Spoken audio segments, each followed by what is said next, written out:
Plink, pitter-pat. A strange, quiet sound came from the big window sill. Louie heard it again. A quiet drip, drop, drip. So quiet, it was almost a hushed sound. He tilted his head, listening very close. What could that mystery sound be? Louie tiptoed, taking slow, careful steps. Fox appeared, wiggling his wet nose. His fluffy tail gave a quick, happy flick. They peeked around the curtains, oh so slowly.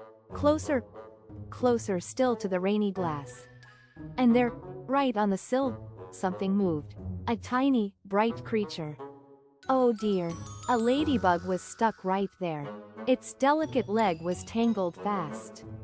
Louie's breath caught with surprise. He knew just what to do. He found a sturdy, green leaf. So carefully, he scooped the ladybug up.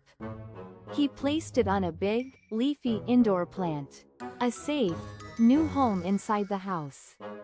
A glow spread inside Louie, full and bright. Like a sunshine hug. His chest felt sunny and calm. Outside, the rain sang a quiet, happy song. And everything was exactly right for Louie and Fox.